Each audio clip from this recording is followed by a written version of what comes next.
Estamos ao vivo, Ana! Boa noite, meus amores! Ó, a nossa convidada de hoje é catarinense, tem 29 anos, é um bebê, catarinense de Itajaí, professora, historiadora e deputada estadual pelo PSL de Santa Catarina. Meus amores, com vocês, que vocês tanto pediram, Ana Campaiolo. Oi, pessoal, que satisfação estar aqui com você. Já deu polêmica essa publicação. Você viu lá, né, Antônia? No Eu não Instagram, vi! né? O que Já houve, deu Ana? polêmica, já. Ah, não é para falar com a Antônia, porque a Antônia brigou com não sei Ah, quem. Já deu. sim! Sim. Aí eu já fui lá e já respondi, né? Eu As, também já pe- respondi. as pessoas vivem de achismo, elas falam que elas não sabem, e aí depois elas se estrepam, não sabem por quê. As pessoas não estão muito preparadas para a verdade, né? Elas se sentem afrontadas. Ana, antes de começar, gente, olha aqui, ó, o que eu tenho na minha livraria. Deixa eu botar aqui, ó. Está, Ana também. Feminismo, Perversão e Subversão, de Ana Caroline Campagnolo. Está na minha livraria com 50% de desconto esse fim de semana, hein, gente? Vão lá correndo, que esse livro é incrível. Ô, Ana, vamos então começar já aproveitando o livro. Sim, Eu não claro. sei se eu já disse obrigada por você estar aqui, né? Com esse barrigão, com a princesa já apontando para vir. Eu esqueci o nome da barriga. Catarina. Catarina ontem deu um sustinho, mas é assim mesmo, essa reta final a gente vive no susto. Ô, Ana, qual a diferença? Porque as pessoas elas confundem assim, o que é o feminismo, qual a diferença da antifeminista para a feminista. E aí, você, melhor do que ninguém, vai nos responder isso agora para quem tem dúvida a respeito da antifeminista, que é a mulher que, enfim, você vai falar. E depois eu vou também falar um pouco a respeito do que eu acho das pessoas que fazem barulho, que eu acho que não produzem, que só fazem barulho e atrapalham todo o movimento. Mas agora com a palavra Ana Campaiolo. Ô, Antônia, começou com uma ótima pergunta, até porque eu até abordo isso tanto na introdução quanto na conclusão do livro, dizendo que as mulheres e as pessoas, elas não têm a obrigação de aderir a nenhuma ideologia, ou seja, a nenhum conjunto de ideias ou pautas políticas. Então, as pessoas podem simplesmente viver suas vidas normalmente, as mulheres também podem fazer isso. E o feminismo, ele é a adoção de uma ideologia de esquerda que deveria ser uma opção para as mulheres. Assim como as mulheres podem ser marxistas, socialistas, liberais ou conservadoras, elas deveriam poder escolher ser ou não feministas, como mais uma ideologia política entre tantas. E a diferença da mulher feminista para antifeminista é uma das questões que eu tento explicar com detalhes no meu livro, é que as mulheres não têm a obrigação de ser feministas, mas também não têm a obrigação de serem antifeministas. Elas podem simplesmente só serem Antônia, Joana, Maria, e não aderir a ideologia alguma. Hoje nós vivemos uma polarização política bem clara e bem marcada, onde as pessoas ou é de direita, ou é de esquerda, ou é isentão de centro, que também não ajuda muito, mas as pessoas comuns, as mulheres comuns, a nossa mãe, nossa tia, nossa avó, você pode ver que elas não têm um engajamento político porque simplesmente não querem e vivem suas vidas bem infelizes. E o movimento feminista é uma proposta que se apresenta quase que como obrigatória. Se você é mulher, você tem que ser feminista. Se você é negro, você tem que ser do movimento negro pró-cotas. Se você é homossexual, você tem que ser do movimento GLS ou do movimento LGBT. Então, se você é pobre, você tem que ser de esquerda. Se você é burguês, você tem que ser de direita. Então, uma das coisas que eu tento combater no meu livro é essa ideia de que as mulheres precisam aderir a um movimento político apenas por terem nascido com uma genitália feminina. Isso não existe. E eu gosto muito de dar esse exemplo, que eu vou contar para você rapidinho, de quando eu me elegi em 2018. A eleição foi em outubro, e antes mesmo de assumir, em janeiro, já começamos a receber telefonemas da Assembleia Legislativa sobre gabinete, etc. E um dos telefonemas que eu recebi é de uma moça que trabalha como técnica, funcionária da Assembleia, perguntando se eu gostaria de compor a bancada feminina da Assembleia Legislativa. E eu perguntei, tá, mas em que consiste essa bancada feminina? Porque imediatamente quando ela me disse bancada feminina, eu já sabia que era bancada feminista, né? Só que o nome é que não estava adequado. Mas mesmo assim eu questionei, né, em que consiste, e a secretária me disse, olha, nós temos pela primeira vez na Assembleia Legislativa, de 40 deputados, 5 mulheres, um número recorde de mulheres eleitas. E por isso um número muito grande, um forte, um crescimento, na verdade não, né? 5 perto de 35 não é grande, mas enfim. E ela me convenceu que eu deveria fazer parte disso pelo número de mulheres, né? E eu perguntei, bom, se existe a bancada feminina, que na verdade é feminista, se existe a bancada feminina pautada no número de deputadas, porque nós temos 5, eu devo supor então que existe a bancada dos homens. Perguntei à secretária, ela disse, não, deputada, claro que não, porque os homens, um é do PT, o outro é do PSDB, o outro é do PMDB, e cada um tem a sua ideologia. Eu falei, uai, então como assim? Você vai montar uma bancada onde todas as pessoas que nasceram com um determinado órgão genital vão ter que ter um determinado posicionamento político? Isso não é liberdade. Aí eu questionei, né? Mas enfim, acabei aceitando participar da bancada, porque eu percebi que você tem que ocupar todos os espaços possíveis e que eu seria uma voz dissidente. Enfim, resumidamente, um ano depois eu acabei sendo expulsa da bancada feminina. Eu não estou na bancada, mas fui desconvidada. Então, por quê, Ana? Por quê? Na verdade, acredito que porque os meus posicionamentos são conservadores e, como eu havia previsto, a bancada não é feminina, é feminista. Feminista. E há uma grande diferença. Ou seja, para ser feminina basta nascer, mas para ser feminista é preciso se engajar em uma determinada cartilha política, que, evidentemente, eu me percebi não fazendo parte e fui desligada. Até fiquei sabendo que eu tinha sido expulsa por um funcionário da casa, no corredor, nem tinha prestado atenção. Várias propostas apresentadas por essa bancada feminina não tiveram o meu apoio, então eu não assinava. Por exemplo, a bancada queria a cassação de um deputado, ele representou um determinado deputado da comissão de ética, porque ele falou determinada coisa contra aquele adesivo do carnaval, não é não. Não sei se você se lembra dessa campanha. O deputado falou contra, eu não concordei que ele deveria ser cassado, porque a opinião dele era a opinião dele, ele tem imunidade parlamentar. Então, a bancada feminina começou a apresentar projetos de lei, começou a apresentar atitudes como essa, processar outros deputados, colocar na comissão de ética, coisas das quais eu não fazia parte e acabei que fui expulsa. Resultado, eu não posso ser da bancada dos homens porque eu não tenho órgão genital masculino, mas fui expulsa da bancada feminina. Ou seja, existe um grupo de mulheres no mundo que não é nem homem, nem feminista. Esse grupo é um grupo não necessariamente antifeminista, é apenas um grupo de pessoas normais. Então, provavelmente a sua avó, a sua mãe, uma prima que simplesmente não está nem aí, ela só quer trabalhar, cuidar dos seus filhos, cuidar da sua casa, viver bem, ser feliz. E o feminismo não compreende isso, ele compreende que você precisa agir em uma determinada posição política. Eu gosto de resumir o feminismo com uma definição que, na verdade, não é minha, é de um dicionário inglês de 1979, que diz que todas as feministas, ou o feminismo em si, é a ideia de que as mulheres estão em desigualdade com os homens e também em desvantagem. E por isso é preciso ações afirmativas do governo ou de pautas políticas para arbitrariamente reverter essas desvantagens. Então, o movimento feminista se baseia, segundo as próprias feministas, nessas 3 fundamentos: na desigualdade, na desvantagem e na necessidade do governo de intervir. Por exemplo, você deve ter lembrado da época do debate do Bolsonaro, quando a Renata Vasconcelos, que era jornalista, perguntou ao Bolsonaro se ele ia intervir para que os salários de homens e mulheres fossem iguais. Eu não sei se você lembra disso. E aí ele respondeu, mas o seu salário é menor que o do Bonner. E aí ela respondeu, mas o meu salário é da iniciativa privada. Horas, né? Que era o que ele exatamente queria dizer. Então, veja, o movimento feminista, ele espera que se façam mudanças sociais, reformas psicológicas, reformas políticas, arbitrariamente vindo não da cultura, mas do governo, de leis, né, de leis que equiparem, de leis isonômicas. Então, não ser uma mulher feminista é não acreditar nisso. Acreditar que existe diferença entre homens e mulheres? Sim. Ninguém é louco de dizer que não. Se bem que existem pessoas que tentam negar as diferenças biológicas e psíquicas entre homens e mulheres, dizendo que somos iguais. Mas, de fato, somos desiguais. Não só somos desiguais biologicamente, como no nosso comportamento social. Né? Homens costumam se comportar de uma determinada forma, mulheres costumam se comportar de determinada outra forma, e isso gera uma desigualdade. A desigualdade existe.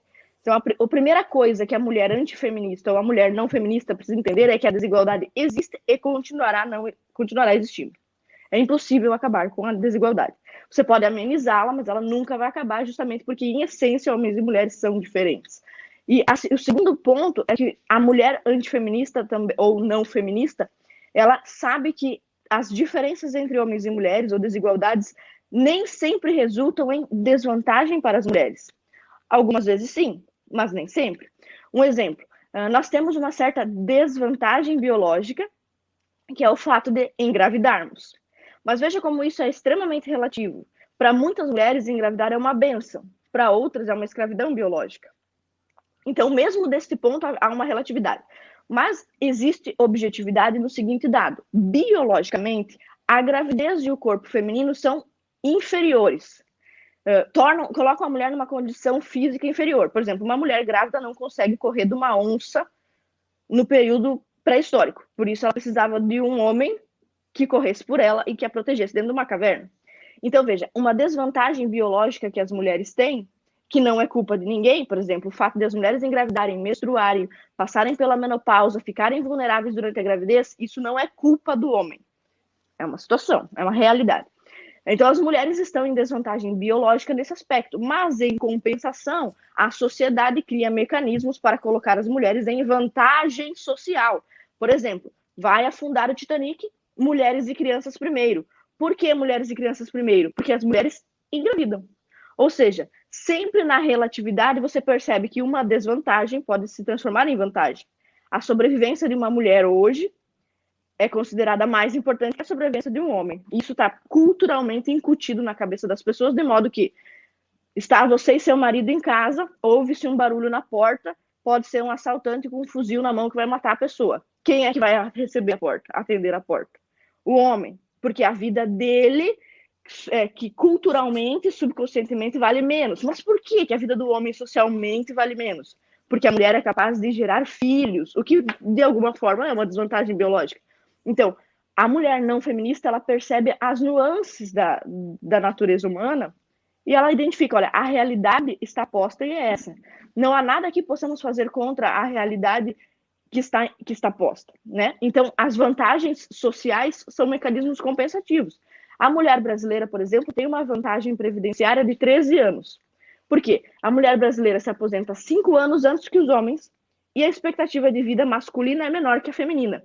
Então, os homens, no geral, com a sua contribuição para o PIB e com a sua contribuição social de imposto de trabalho, os homens pagam todo o INSS, ou seja, toda a aposentadoria dos homens, 100% da aposentadoria masculina, mais 40% da aposentadoria feminina. Porque as mulheres trabalham 5 anos menos e morrem depois. Então, existe aqui uma vantagem previdenciária evidente. Então, para perceber essa vantagem, é preciso não ser feminista. Porque para as feministas, a vida da mulher é uma desgraça. Tudo é desvantagem. Até o ar-condicionado ligado mais forte é machista. Se você digitar na internet, você vai encontrar ar-condicionado, machismo. Você vai encontrar matérias de mulheres dizendo que os ambientes de escritório são opressores e machistas porque o ar-condicionado está sempre ligado no mais frio, levando em conta que os homens sentem mais calor que as mulheres. Oh, meu Deus! Ana, é muito blá, blá, blá, é muito mimimi. O que me chama a atenção nas feministas é que elas querem direitos iguais, mas elas querem adaptação no ambiente masculino para que elas frequentem. Então, como é que é isso? Como é que eu quero ser igual ao homem, mas aquele ambiente tem que ser adaptado para a mulher? Tá? Por exemplo, deixa eu ver se eu consigo dar um exemplo, gente. A mulher é no esporte. Ela quer fazer o esporte do homem, mas aquele esporte tem que ser adaptado para a mulher. Então vai fazer coisa de mulher, porra! Entendeu? Vai fazer coisa de mulher. E para de encher o saco. Agora, se você quer ganhar o mesmo salário que o homem e batalhar, competir com ele lá, o cargo da direção da Petrobras, então é mérito. Não é sexo, é mérito. Vai lá e mostra que você é foda, entendeu? E você vai ocupar o cargo. E, na minha opinião, tem desigualdade? Tem desigualdade. Mas essa turma aí que vai pra rua, que faz o mimimi, que deixa o sovaco cabeludo, que deixa a pepeca cabeluda, entendeu? Eu acho que isso tudo é um negócio que eu tenho horror. Eu acho que não precisa disso para você reivindicar os seus direitos. Sabe, eu acho que as pessoas misturam muito as coisas. Ô, Ana, você está na linha de frente da escola sem partido, correto? Me fala um pouco disso aí. Me fala um pouco da escola sem partido. essa pauta foi a pauta que, na verdade, me elegeu, né? A pauta do Escola Sem Partido. Eu fiquei, de uma certa forma, conhecida em nível nacional, ainda que pouco, não tinha os 500 mil de seguidores que tenho hoje, mas eu ganhei uma certa repercussão nacionalmente entre pequenos grupos de conservadores por causa do processo que eu movi contra uma professora, porque ela, na minha concepção, e segundo as provas que eu apresentei em juízo, praticou contra mim, em 2013, uma série de preconceitos e discriminações e perseguição movidas por razões ideológicas e religiosas. Eu perdi esse processo em primeira instância, apesar de eu ter apresentado a gravação, documentos, e-mails, por alguma razão o juiz de primeira instância achou que as provas eram insuficientes para demonstrar o fato, e o juiz considerou, inclusive, que eu, de uma certa forma, merecia ser humilhada por ter corrido o risco de expor minha opinião. Achei uma sentença que eu não concordo, mas enfim. Mas esse caso repercutiu no Brasil todo, e eu fiquei... Então, passei a conhecer o Dr. Miguel Najib, que é o ex-procurador do Estado de São Paulo, que fundou a Escola Sem Partido há quase 20 anos atrás. É um programa que pretendia apresentar projetos de lei a nível municipal, estadual, perdão, e até federal. Inclusive, eu estive numa comissão dessa Escola Sem Partido em 2017 e em 2014, falando em Brasília sobre isso, que pretende limitar ou colocar uma certa regra de comportamento na ética do desenvolvimento da licenciatura. Nós não temos, eu sou professora há 10 anos, não temos nenhuma disciplina na faculdade relacionada à ética, né? Então, a ética de lecionar ou coisa assim. Nós temos uma outra disciplina sobre o conteúdo de pedagogia ou lei de diretrizes e bases, mas falta a todos os professores a compreensão do que é o exercício da sua função. E os professores do Brasil todo, e não, a gente generaliza para simplificar, né? Mas óbvio que existem exceções. Os professores do Brasil todo não compreendem a diferença entre liberdade de cátedra e liberdade de expressão. Então, muitos professores acham que eles têm liberdade de expressão durante o exercício da função. Isso não é verdadeiro. Os professores têm liberdade de ensinar, assim como os alunos têm, ao mesmo tempo, o direito de aprender. Então, quando o professor tem a liberdade de ensinar e o aluno o direito de aprender, são direitos que se balanceiam, de forma que quando o professor não ensina, ele está violando o direito de aprender do aluno com politicagem. E ele está violando também o espaço público. O agente público, você sabe, Antônia, eu, como deputada, que sou uma agente política, um médico do sistema público de saúde, um juiz, todos os servidores e agentes públicos, eles precisam agir com uma certa impessoalidade e neutralidade. Por exemplo, eu não posso ser uma funcionária dos Correios ou uma funcionária do SUS, você vai lá para ser atendida no posto de saúde onde eu trabalho e eu digo, não gosto de loiras, não vou te atender. Eu não posso fazer. Então, dentro do exercício da função pública, não existe liberdade de expressão. Existe o dever de cumprir uma função pública, né? O exercício da sua função. Claro. Então, por exemplo, o professor de matemática, ele não tem liberdade de expressão para começar a dar aula de biologia.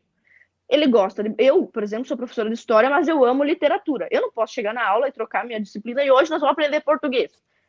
Então, a liberdade de expressão ela é limitada dentro do exercício da função pública.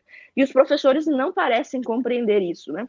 Então, a ideia do projeto do Escola Sem Partido, do programa, é começar a convencer os professores de que a sala de aula, dentro de uma escola pública, isso tem que ficar muito claro, o professor tem o dever de ser o mais isento, imparcial e impessoal possível na transmissão do conhecimento. A mesma coisa não acontece, por exemplo, com a escola adventista, com a escola São José, com a escola marista, porque são escolas particulares onde o pai compra um produto. E esse produto que o pai está comprando, ele é confessional. Então, eu matriculo meu filho na escola adventista porque eu quero que os professores ensinem para o meu filho a doutrina adventista. Eu estou comprando esse produto. Na escola pública, o aluno é obrigado a ir e é um serviço público. Então, ele deve respeitar a impessoalidade, certo?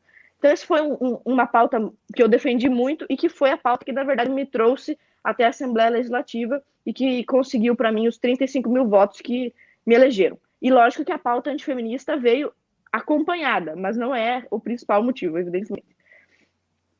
Ana, falando de ideologia de gênero, eu vi um vídeo, eu acho até que foi no seu Instagram, uma professora obrigando uma criança que devia ter no máximo 6 anos de idade a passar batom, um menino. E o menino chorava e falava, eu não quero, e ela segurando o menino para tentar passar batom no menino. Isso é um crime. Sim, e Isso nós é um temos. A crime. gente tem outros casos aqui também em Santa Catarina. Eu falo bastante sobre isso na Assembleia Legislativa, na tribuna.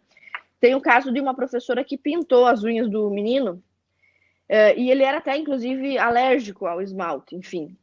Só que, assim, os pais têm um pouco de medo de enfrentar os professores, porque por causa dessa mentalidade Eu corporativista ia dos parar professores. na cadeia, porque eu ia dar uma surra nela. Não, a vontade não falta, é muito Não, essas errado. coisas acontecem porque as pessoas são omissas. Sim, também os pais não conhecem os seus direitos e também estão de muitas formas acovardados por causa da pressão dos professores. Por exemplo, o meu filho, se eu for na escola reclamar, os professores vão se vingar no meu filho. Vão fazer bullying com ele, vão baixar a nota dele. E é uma criança de 5 anos, de 6 anos. Então, os pais, às vezes, são inseguros, às vezes, são leigos, né? Não conhecem as normativas do direito, não conhecem seus próprios direitos. Então, são muitas as razões que levam a esse estado de coisas. A educação no Brasil, a verdade seja dita, ela sempre foi uma educação doutrinadora. O problema da ideologia de gênero, assim como o do marxismo e qualquer outra coisa, é que eles não estão sendo ensinados como uma hipótese científica.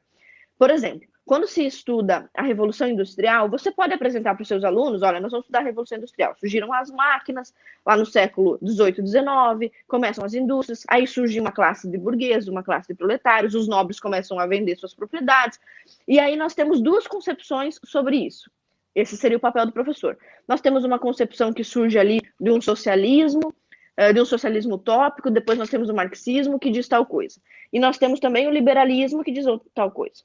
Isso seria o papel do professor, ele apresentar conceitos. O aluno ele precisa conhecer o marxismo, sim, ele tem que ser apresentado. E ele pode sim ser apresentado a ideologia de gênero como um conteúdo, como uma hipótese. Olha, existe um certo grupo de cientistas, muito periférico, diga-se, muito marginal, diga-se também, que acredita nessa teoria aqui e tal. E se isso acontecesse dessa forma, não seria um descumprimento de uma função educativa. Ana, não Mas estamos falando disso, estamos falando de de professores que aplicação. pegam crianças e obrigam a passar um batom. Eu fiquei Exato. tão revoltada com aquilo, fiquei tão revoltada que eu falei: essa mulher continua lecionando, essa mulher continua nessa escola, essa mulher não foi demitida. É porque a gente sabe que isso existe, a gente sabe que isso existe nas faculdades, a gente sabe que isso existe nas escolas públicas, principalmente. Entendeu? Mas só em pensar que uma pessoa pode pegar um filho meu e tentar passar um batom nele à força. Misericórdia, Ana. Que mundo é esse? Exato. Então, o problema é exatamente esse que você está dizendo. Não é o ensino de uma hipótese, mas a aplicação compulsória dela. Você não está dizendo para o aluno que está, olha, existe essa teoria, você está aplicando nele tanto o marxismo, o materialismo histórico dialético, quanto a questão da ideologia de gênero. Inclusive, há um vídeo meu para o pessoal que está nos assistindo também, que depois pode procurar na internet, sobre as vítimas da ideologia de gênero. Nós temos um caso icônico aqui no Brasil, que para mim, eu nunca vi um crime mais bárbaro nesse mundo, Do que foi aquele caso menino, das Luan. lésbicas. Exato. Elas estão presas, Ana? Você sabe? Olha, a última notícia que eu tive foi que a ministra Damares estava no conselho tutelar da cidade buscando informações sobre isso, mas eu não sei responder se elas estão presas A ou gente não. precisa saber em que pé está isso, se elas estão presas, cumprindo prisão, que ali tem que ser perpétua, né? Não sei nem se foram condenadas, não sei nem se foram condenadas, não sei nem qual foi, como é que tá, porque a gente não pode deixar para porque daqui a pouco elas estão aí de novo, arrancando membros de uma nova criança e querendo transformar menino em menina, menina em menino. Isso, exato, esse crime bárbaro, ele é um exemplo, assim, é o cúmulo, né? Mas coisas menores acontecem, como essa do batom, como, assim, a criança, ela é extremamente vulnerável. O nosso Estatuto da Criança e do Adolescente, que até muitos conservadores dizem que é um estatuto que praticamente endeusa a criança, há até essa crítica, mas de qualquer forma ele existe. E o Estatuto da Criança e do Adolescente diz que o nosso adolescente ele é vulnerável a um processo psicológico em formação, etc. Ele é uma de todos os elementos da sociedade, todos os membros da sociedade, ele é o mais vulnerável e o mais oprimido. Então, né, já que a esquerda gosta dessa expressão.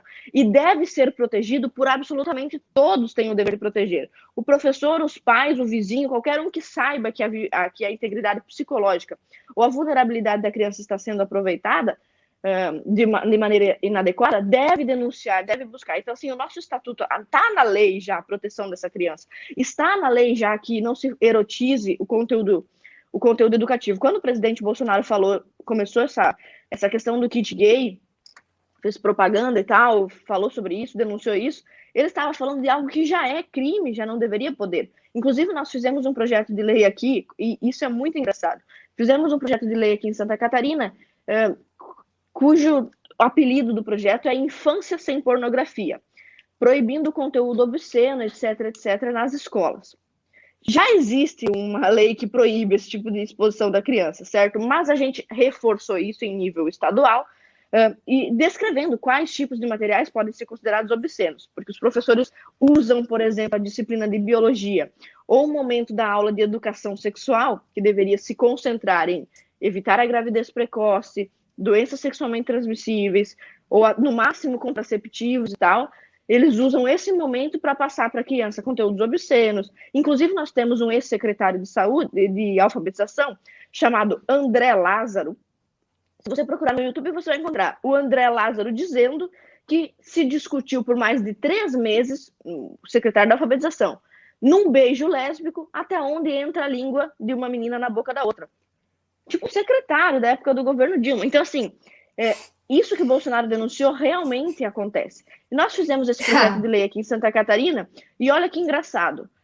A Secretaria de Educação do Estado emitiu um parecer dizendo que não era do interesse público aprovar um projeto que combate pornografia infantil. Como é que é? Sim, esse é o parecer. Em Santa Catarina? Sim, inclusive aqui em Santa Catarina nós tínhamos uma cartilha, uma das cartilhas mais esquerdistas do país, chamada Proposta Curricular de Santa Catarina. Você está brincando? Eu achei que Santa Catarina fosse um estado super conservador. A população mas quem... Não existe essa barbárie por aí. Isso é uma barbárie. Sim, é um crime. Foi uma das primeiras, inclusive você mencionou, né? Que eu fiquei conhecida por causa de Escola Sem Partido. De fato, essa foi uma das primeiras denúncias que eu fiz lá em 2013. A nossa proposta curricular, ela foi escrita, foi elaborada depois de 85, ou seja, quando acabou a ditadura, né? Quando acabou o regime militar. Todos aqueles professores que estavam acuados, escondidos, eles cresceram, se reuniram e escreveram uma proposta curricular com, 150 páginas, direcionando o conteúdo de todas as disciplinas que seriam ensinadas em Santa Catarina. Esse grupo de professores, uma centena de professores, ele não foi escolhido democraticamente. Ninguém votou nesses professores, não foram eleitos, e eles escreveram essa cartilha. E nessa cartilha eles colocaram nos princípios norteadores da educação de todo o estado de Santa Catarina o materialismo histórico dialético, e citaram lá nas primeiras páginas que os princípios norteadores da educação catarinense seriam Vygotsky, Engels e Marx. Pelo amor de Deus, aí quando eu li isso pela primeira vez, eu denunciei isso em 2013, foi feita uma pequena reforma na época com o secretário Eduardo Deschamps, mudou um pouquinho, assim, sabe? Trocaram a palavra marxismo pela palavra materialismo, mas, né, deu uma melhoradinha.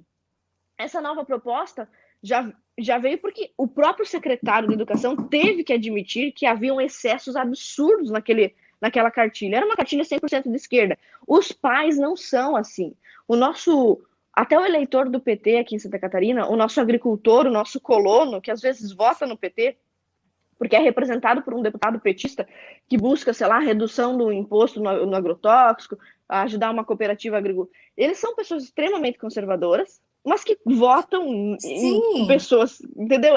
Que não sabem. Agora, isso. Ana, qual é o objetivo? O que passa na cabeça dessa gente? Qual é o objetivo dessa gente com as nossas crianças? Você agora, é seu primeiro bebê, Ana? É, meu primeiro bebê.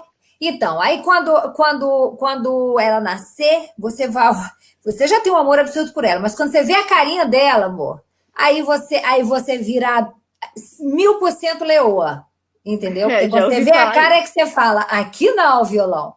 Entendeu? Aqui não, você vira bicho. Então eu fico pensando, qual é o objetivo dessa gente? O que essa gente quer com as nossas crianças? Você que está mais aí dentro desse esse emaranhado que é a política. O que é isso? O que eles querem com as nossas crianças? Bom, a política ela trabalha com retórica, com cooptação, né? Então, assim, para você se manter no poder, nós temos vários esquemas de poder disputando. Sei lá, por exemplo, temos um esquema comunista chinês, temos um esquema islâmico, temos um esquema globalista. Nós temos várias pessoas interessadas no poder. Por exemplo, aqui no Brasil você tem um grupo do Centrão, que está sempre no poder, nunca sai, está sempre às margens, circundando o poder, sei lá, alguns partidos de centro. Mas eu conheço um monte de gente do Centrão que tem filhos e que são conservadores. Exatamente. Então, assim, mas a política ela se dá através do convencimento. Convencer um adulto, depois que ele teve a sua individualidade acimentada na família, é um pouco mais difícil. Então, a Bíblia diz que você ensina a criança o caminho que ela deve andar e ela nunca mais muda daquele caminho, ela não se desvia desse caminho. É uma questão de formatação de mentes. A criatura mais vulnerável da sociedade é a criança. E dentro da escola, a criança está desassistida dos seus pais e de qualquer pessoa que a ame. Ela está sob controle dentro da escola de agentes públicos, agentes do Estado, que por mais que existam bons profissionais, bons médicos, bons agentes públicos de toda a natureza, em todos os setores, eles não têm uma preocupação direta com cada uma dessas crianças. Então, quando Gramsci escreveu sobre isso, Lenin escreveu sobre isso. Quando você domina a mente de uma criança, você conseguiu os eleitores para daqui a 3 décadas. Você não vai precisar fazer um trabalho maciço de convencimento, que é muito difícil com um adolescente, com um adulto. Né? Então, você vê, a formação dos valores que a gente tem. Você deve ter conhecido pessoas assim, amigos, parentes seus, que tiveram uma formação muito boa, uma família cristã, deu uma educação, deu exemplo, a pessoa até se desviou e foi para não sei onde, né? E depois, assim, 10, 15 anos, retomou o juízo e voltou para aquele caminho. Porque a marca da nossa infância, que os nossos pais deixam, o exemplo, a moral, a religião que a gente tem, ela marca de uma forma tão grande que a gente sempre volta para esse caminho.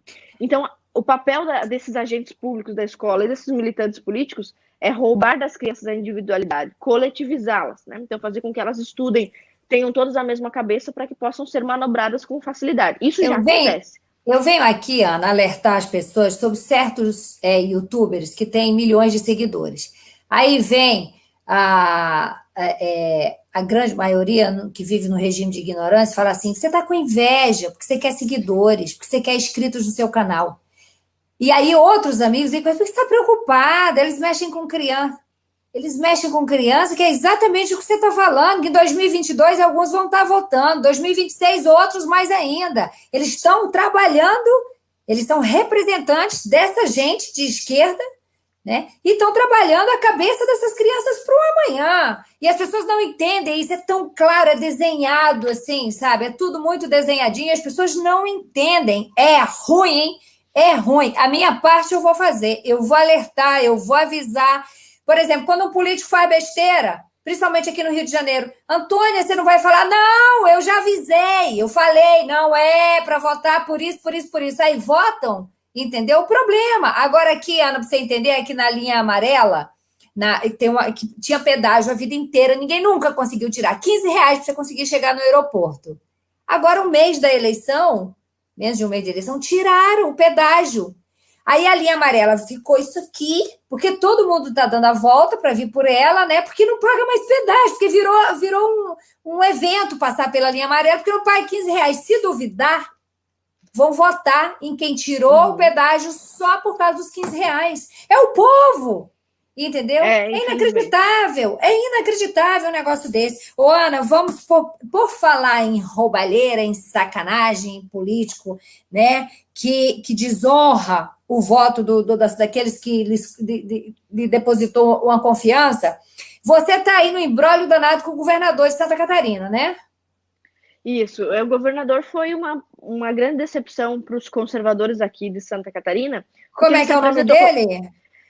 Pois é, aqui também as pessoas não sabiam muito o nome dele. É Carlos Moisés. Carlos Moisés. Mas eu me lembro, eu tenho amigos aí em Santa Catarina, já fui fazer mestre de cerimônia para o Raimundo Colombo. Volta e meia eu estou em Santa Catarina trabalhando. Eu amo Santa Catarina, amo o povo catarinense. Teatro, eu vou, aí já fui na sua terra com teatro, e sou sempre muito bem recebida.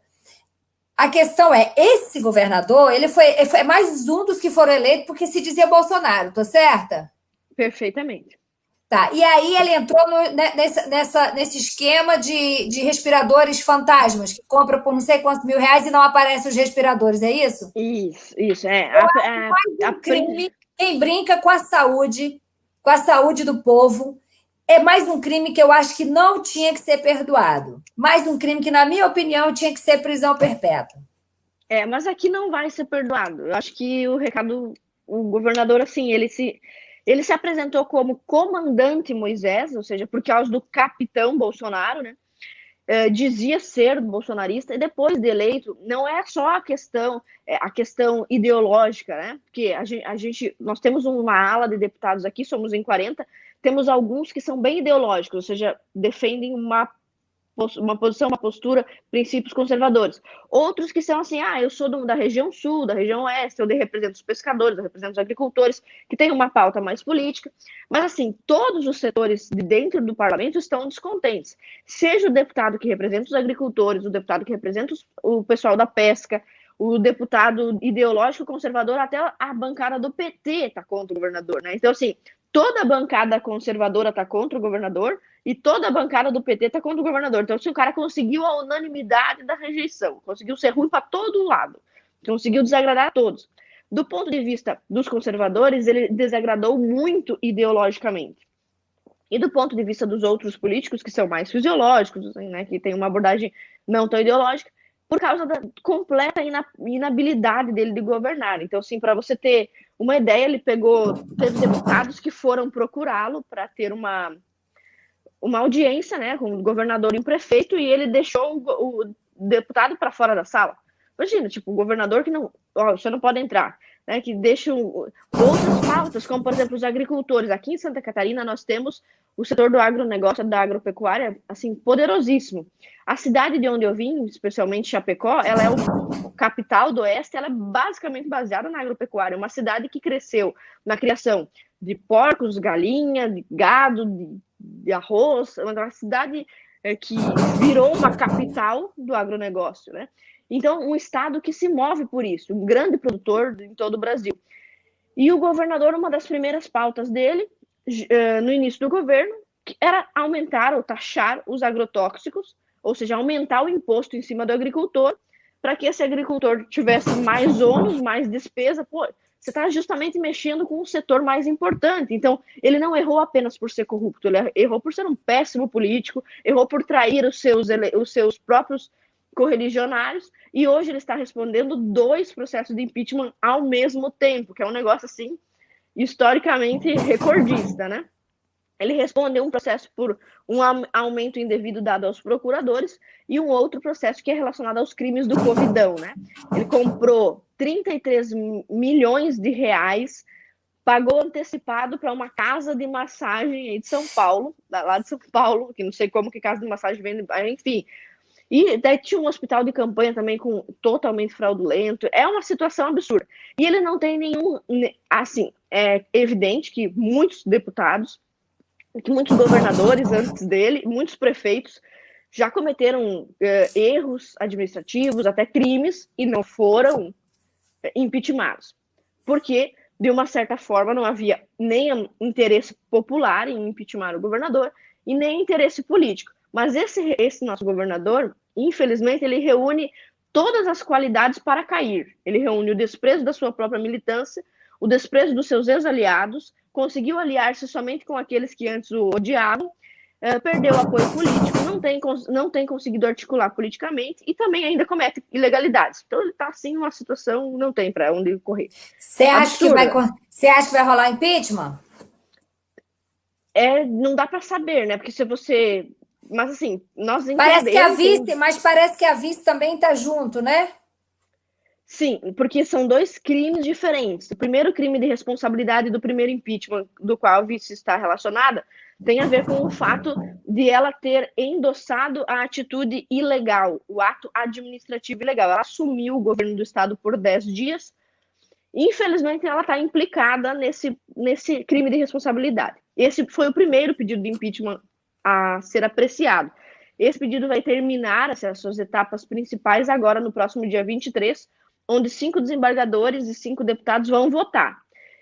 Eu não sei o que os deputados vão votar, ninguém me disse, mas pelo caminhar da casa, assim como nós sabíamos antes da votação que o governador, que a investigação ia passar, porque você conta, né? Olha aqui, eu tenho, todos esses deputados aqui são descontentes. Nós entendemos que o governador vai ter o voto desfavorável, ou seja, contra o governador estão 5 deputados, então se precisa somente de mais um voto de um desembargador para ele cair, certo? Então, vai cair. Assim, Ana, vai cair. Ana, me perdoa, as pessoas estão aqui reclamando de um barulho de porta. Você sabe o que é? O meu cachorrinho. Porque as meninas já foram embora e o pai do Salvatore veio buscar ele. Então, eu me tranquei aqui, mas Floquinho está gritando na porta e as pessoas estão dizendo, esse barulho de porta, eu vou abrir 2 segundos, tá? Gente, só comigo que isso acontece. Só um minutinho, Ana. Ok.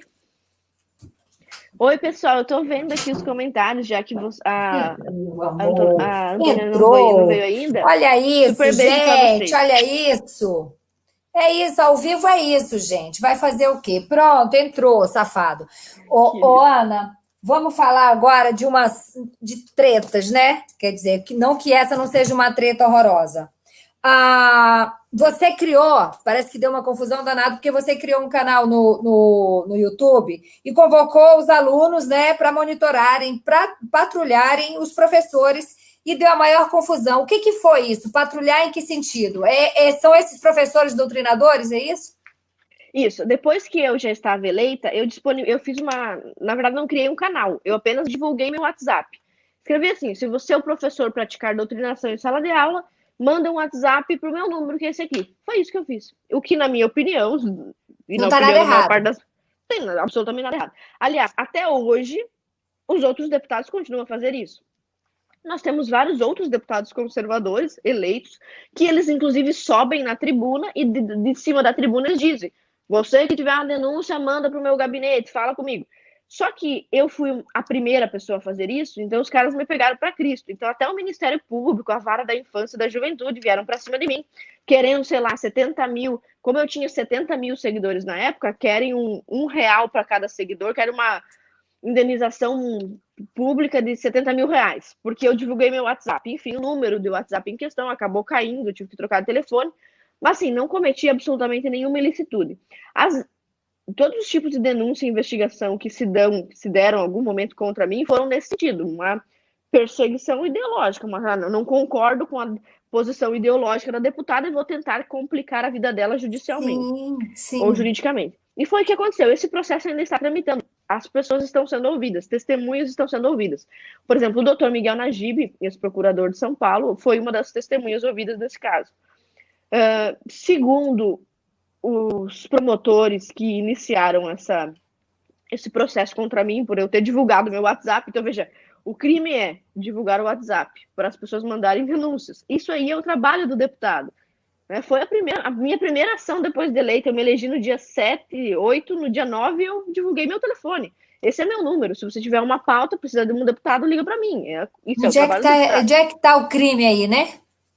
Pois é, mas enfim, a gente sabe como que funciona o judiciário em alguns momentos. E, enfim, eu estou respondendo isso daí, depois vamos ver o que vai acontecer. Mas o meu gabinete continua à disposição e a gente continua recebendo esse tipo de denúncias a todo momento. Você, inclusive, deve ter visto vários vídeos aí já, né, da tribuna. Pois é, Ana, você pelo menos tem imunidade parlamentar, em alguns momentos você ainda se livra de algumas coisas, e eu, que estou sofrendo um assédio judicial também sem precedentes, é um entra e sai de oficial de justiça na minha porta, sabe? Eu já tive que explicar para os meus porteiros, eu já tive que explicar, o meu segurança que fica na porta fica apavorado, porque ele quer saber o que está acontecendo, né? Que também é um policial, tive que explicar para ele. Porque eu acho que se o condomínio for de fofoqueiros, eu estou ferrada, porque o povo acha que eu sou uma criminosa, né? Porque toda hora é um pepino de advogado que não acaba mais.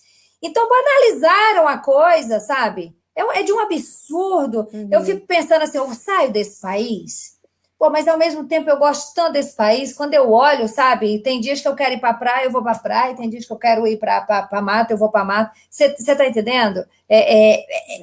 Isso eu estou falando de Rio de Janeiro. Enfim, eu gosto muito disso aqui. Acabei de chegar do Nordeste, sabe? Eu fico tão feliz quando eu estou lá. Eu falo, cara, esse país tão maravilhoso é feito de tanta gente sacana, é sério isso, sabe? É muito triste. Ô, Ana, uma outra coisa que recentemente, eu entendo isso tudo como briga política, né? Mas eu não posso deixar de perguntar. Acusada de uso de diárias para fins pessoais, né? Acusaram. Ana caiu? Ah, não. Não, voltei. Eu estava olhando para baixo quando olhei preto, falei, a Ana teve um teto preto, Deus me livre. Acusada de usar dinheiro público, né, para fins pessoais, inclusive no lançamento do livro que está na minha livraria, eles te acusaram. Baseado em quê eles te acusaram disso? Bom, na verdade, o meu livro, esse daqui, ele foi lançado dentro da Assembleia Legislativa no dia 8 de março de 2019, no Dia da Mulher, com todos os recursos da Assembleia Legislativa, ou seja, a luz, a água, as cadeiras, a tia da limpeza da Assembleia Legislativa, o painel, os assessores, a secretária, a recepcionista.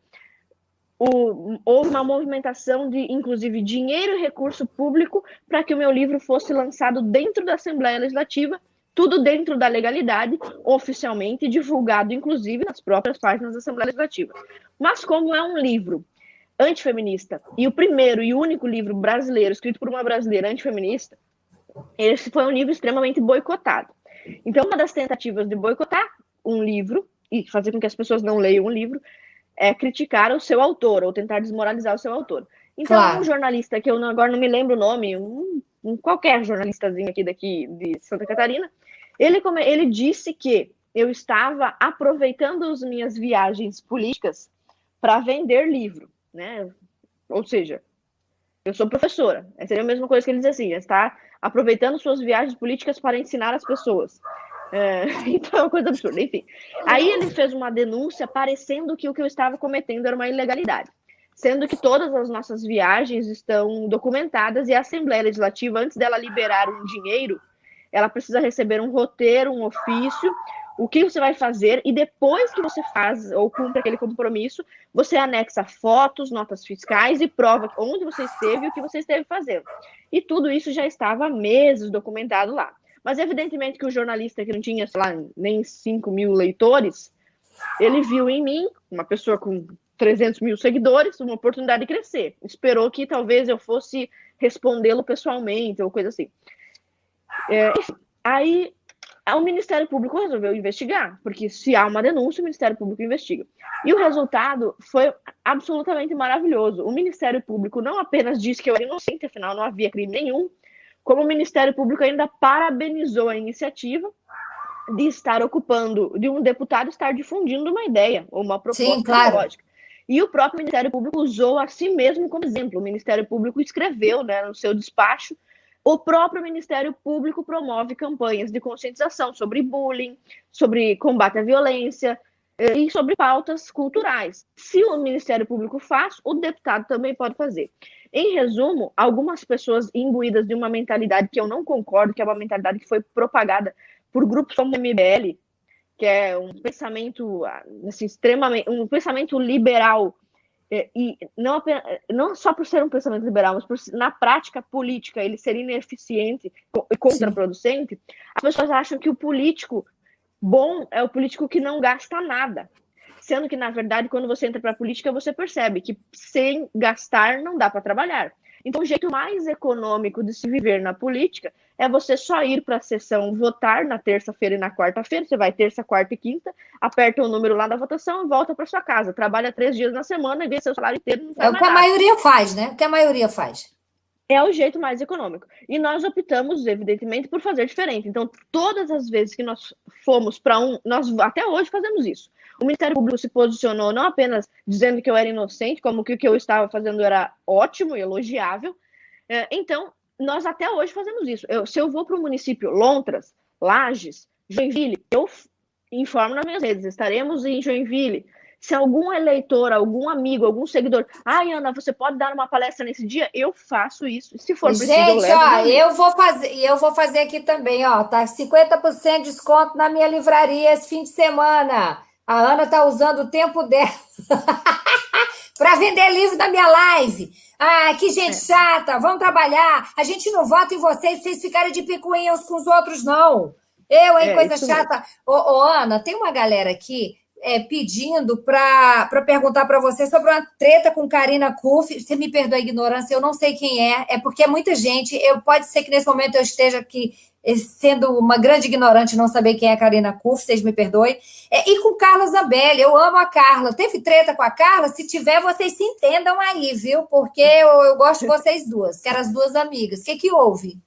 Bom, a Karina Kuff, ela recentemente ela foi escolhida pelo presidente Bolsonaro, parece que no ano passado, como uma das advogadas do novo partido do presidente, que seria o Aliança pelo Brasil, que pelo visto não vai prosperar esse partido. Mas enfim, a Karina Kuff, ela tem uma história de militância feminista, inclusive alguns pronunciamentos a favor do aborto, pronunciamentos dessas pautas feministas que nós falávamos no começo. Ela era considerada uma advogada feminista, mas, enfim, ela conseguiu entrar para a cúpula para trabalhar junto com o presidente Bolsonaro, por indicação de amigos, etc. E, enfim, deve ser uma boa profissional, por essa razão o presidente deve ter escolhido. A Carla Zambelli, a gente sabe também, é uma ex-feminista, mas ela já provou a sua lealdade ao presidente. Ninguém questiona isso aí. É uma pessoa que está do lado do Bolsonaro, uma mulher de direita e tudo mais. A deputada Carla Zambelli, que é de São Paulo e não está inteirada do que acontece em Santa Catarina, ela é amiga pessoal, tipo, best friend da nossa vice-governadora Daniela Rainer. A Daniela Rainer é uma vice-governadora que foi praticamente inexpressiva durante 2 anos, só que continuou, digamos assim, fiel ao presidente Bolsonaro. Enquanto o nosso governador Moisés traía e falava mal do presidente Bolsonaro, a vice gostava do presidente, até hoje gosta do presidente, vai lá para Brasília, tenta tirar foto com ele, né? Tenta falar com ele, enfim. Tenta, então, assim, ótimo. Tenta, né? Porque é difícil, mas ela não consegue, mas tenta.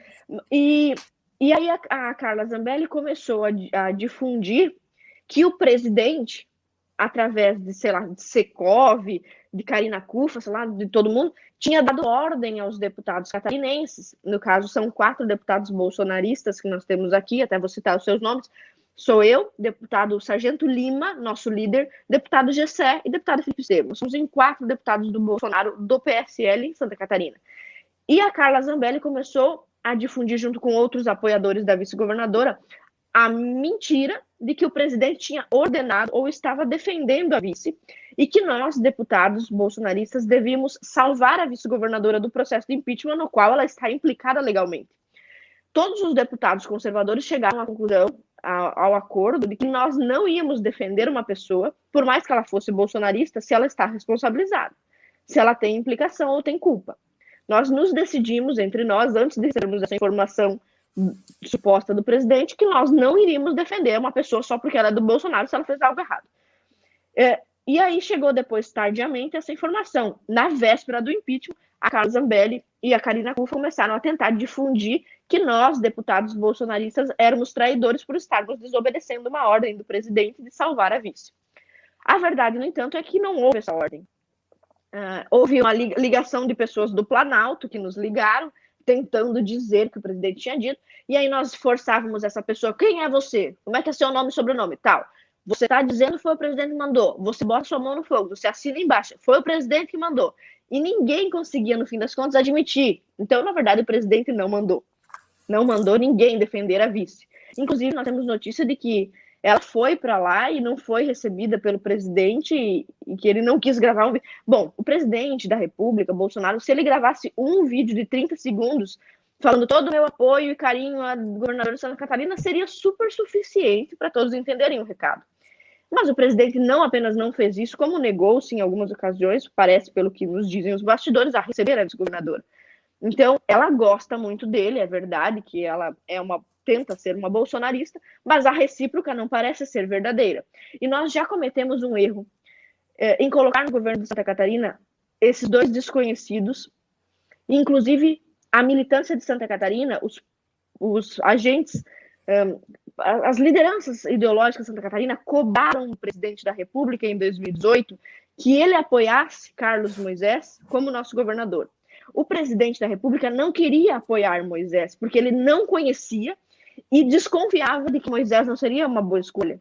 Mas a nossa militância, inflamada e inexperiente, uma militância de direita inexperiente, cobrou do presidente esse apoio até que ele acabou cedendo e a contragosto gravou um vídeo aqui, governador Moisés.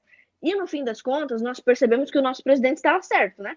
Que o Moisés foi uma grande decepção. E agora me parece que está sendo cometido o mesmo erro. Muitas pessoas da nossa militância estão sendo inflamadas, foram inflamadas pela Carla, pela Karina Cufa, a defenderem uma vice que não conhecem, uma vice que não governou, e que nos únicos 10 dias que governou, cometeu esse ato de crime de responsabilidade pelo qual ela está sendo impeachmentada hoje. Então, o imbróglio com a Carla Zambelli foi basicamente esse. A Carla, mais uma vez, tentando falar em nome do presidente algo que não estava autorizado. E aí nós brigamos todo mundo, aqui os deputados estaduais com os federais, nós não aceitamos mas são discussões política, né, que é necessário. Eu não estou falando... quando eu me refiro a Carla, eu me refiro a Carla Pessoa, nem é a Carla política, porque eu adoro a Carla Pessoa, gosto muito de você também, e quero ver todo mundo da direita muito unido, porque eu acho que seria o melhor. Tem umas coisas aí que acho que faz a diferença entre a esquerda e a direita. A galera da direita tem que se unir mais, tem que conversar mais, tem muito ruído de comunicação, e isso não pode acontecer, que é o que faz... uma vírgula no lugar errado muda todo o contexto, né? Você é professora, escritora, você sabe muito bem disso. Então, aqui para a gente terminar, Ana, a história do Clube Campanholo, resume aí para a gente. É um curso que você está dando? Isso. Nós percebemos duas coisas nos últimos 2 anos de mandato. Que muitos adolescentes e jovens de 14, 15, 18, 20, 22, 23 anos na faculdade e na escola, já estavam tendo que enfrentar problemas ideológicos. Por exemplo, eu recebi na minha casa uma menina chamada Giovana, que veio do Rio de Janeiro para me visitar, que ela, com apenas 15 anos, tinha debates políticos na sala de aula, enfrentamento com colegas, climas desconfortáveis, briga na sala de aula. Então, nós percebemos que nós temos jovens, adolescentes e jovens que precisam aprender a defender os seus valores por uma imposição de um cenário totalmente polarizado. E percebemos também que existe muitas pessoas que são de direita, que são conservadoras, que praticamente conservadoras de essência, nasceram conservadoras, mas não sabem articular. Por que o armamento, o direito de legítima defesa, é compatível com a luta pró-vida contra o aborto, que é compatível com a defesa do sistema capitalista, que é compatível com a livre iniciativa de mercado. Então, articular todos os conceitos de direita, saber o que é direita, saber o que é esquerda, enfim.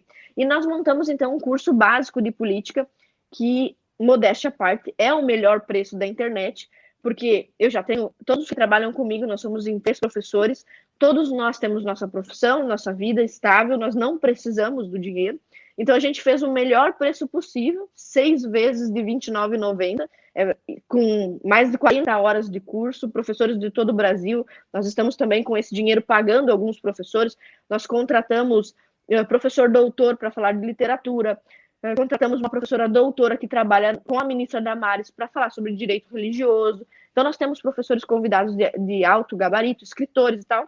Então, para cobrir os custos, nós fizemos esse preço acessível, são 6 meses de curso. A pessoa aprende política, literatura, conservadorismo, família, feminismo em apenas 6 meses. São coisas assim, bem didáticas. E, modéstia à parte, o preço é a melhor parte, né? Além da qualidade audiovisual do nosso curso. Sim, eu estou preparando um, que em breve vou anunciar, que é empreendedorismo e autoestima, porque as mulheres, eu também estou aí à frente dessa campanha contra a violência, violência contra a mulher, né? E eu vejo muito, as mulheres estão com a autoestima muito afetada, sabe? Estão muito sem confiança em si próprio e eu espero ajudá-las nesse sentido. Ô, Ana, vamos para o nosso bate-bola rapidinho. O medo. Sei lá, perder alguém da minha família. Todos os meus medos têm a ver com família, só. Política não me preocupa. Um arrependimento. Não sei, não consigo me lembrar. Deve ter algumas, mas não consigo então, não me foi lembrar. importante. Ter votado no governador Moisés, baita arrependimento. Vai. Vai. Nem fudendo, Ana. O que você não faria nem fudendo? Votar no PT, para qualquer coisa. Qualquer coisa relacionada ao PT. Na lata, manda um recado aí na lata para a galera que está nos vendo, nos assistindo, comentando, seus Ó, eleitores. Agora você vai tirar a licença maternidade, né? não vou tirar, não. Não vou tirar, não. Não? Vou trabalhar sem licença, não vou tirar licença. E como é que vai amamentar, mulher? Carrega? Veja que coisa boa, é um emprego tão bom que você pode se ausentar do plenário por um tempo para amamentar, você pode tudo, né? Então, eu vou levar minha filha comigo, não vou tirar licença, não. Tipo, você fica nesse vai e vem em Santa Catarina, Brasília? Ou você já Não, está porque morando em Brasília? não, como eu Não, sou porque deputada estadual, eu é vou pouco estadual, para é Brasília, verdade. né? Eu nem vou. É A gente verdade, é verdade.